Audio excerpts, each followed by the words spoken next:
This channel does not promote any violent, harmful, or illegal activities. All content provided by this channel is meant for an educational purpose only.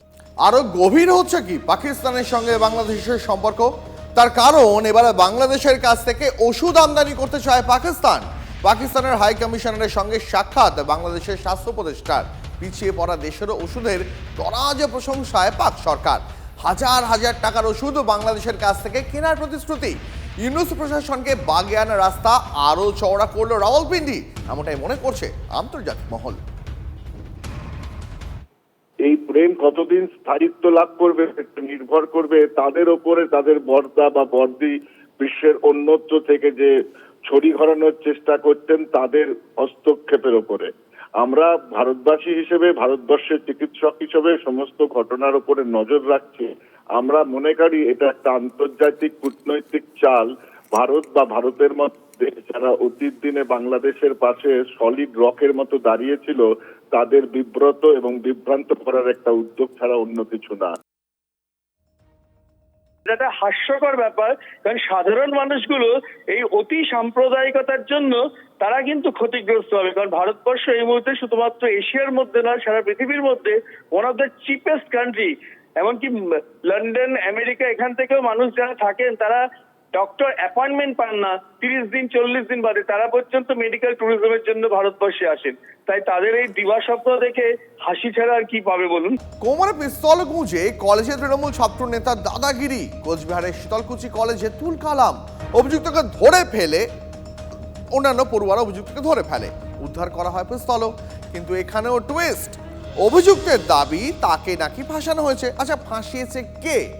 তার দলেরই নেতারা। বিরোধীরা বলছে তৃণমূলের ঘরের কোন্দলে কলেজের পরিবেশ নষ্ট হচ্ছে। আর শাসক দল তাদের দাবি কোনো বেআইনি কারবার বরদাস্ত করা হবে না। তোর নেতার ব্যাগ থেকে নাকি আগ্নেয়াস্ত্র পাওয়া গেছে। শিক্ষাঙ্গনে রাজনীতি থেকে সংঘর্ষের মতো ঘটনা নতুন নয়, তাই বলে অস্ত্র নিয়ে কলেজে দাপাদাপি। ফের খবরের শিরোনামে কোচবিহারের শীতলকুচি কলেজ। খুল্লা কলেজে অস্ত্র দেখে পড়ুয়াদের মধ্যে আতঙ্ক। শনিবার কলেজে সাংস্কৃতিক অনুষ্ঠান নিয়ে আলোচনা সভা ছিল।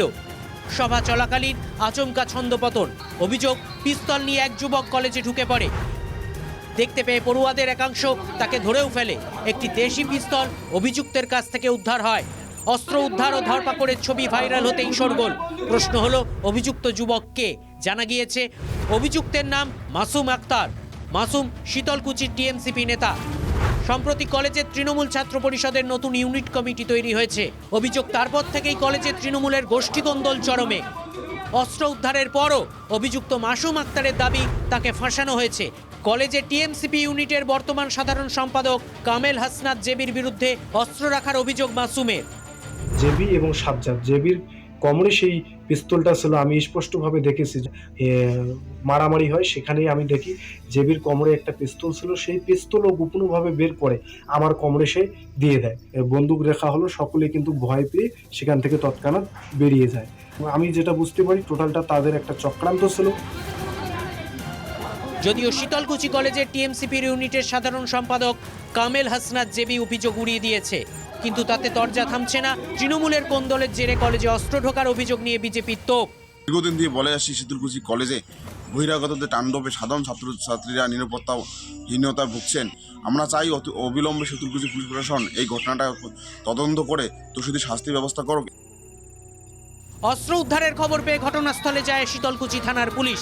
খুল্লা অস্ত্র হাতে কলেজে দাপাদাপি। কি করছে প্রশাসন? জ্যাকেটের সঙ্গে একটা পিস্তল পড়ে আছে ঠিক গেটটার সামনেই। পুলিশকে খবর দেওয়া হলো, পুলিশ এসে সেটা উদ্ধার করেছে। এই আমাদের আইনের মতন চলুক, এটা কখনোই কাম্য না। গোলাপ ফুল নিয়ে টিএমসি নেতাকে ঘুরতে দেখবেন ভেবেছিলেন? যার হাতে যেটা শোভা পায় সে সেটা নিয়েই ঘুরছে। টিএমসিপির নেতার হাতে আগ্নেয়াস্ত্রটাই শোভা পাওয়া স্বাভাবিক, ফলে তার হাতে সেটাই শোভা পাচ্ছিল। যত কাণ্ড শীতলকুচি কলেজে, দায়িত্বপ্রাপ্ত অধ্যক্ষের কোনো প্রতিক্রিয়া মেলেনি। তবে তৃণমূল বলছে শিক্ষাঙ্গনে এমন ঘটনা বরদাস্ত নয়, আইনি ব্যবস্থা নেওয়া হবে। কিন্তু প্রশ্ন হলো, কলেজে অস্ত্র নিয়ে ঢোকার মতো সাহসী বা হয় কি করে? এত সহজে পড়ুয়াদের হাতে অস্ত্র আসেই বা কি করে? সুমন কল্যাণ ভদ্র, টিভি9 বাংলা।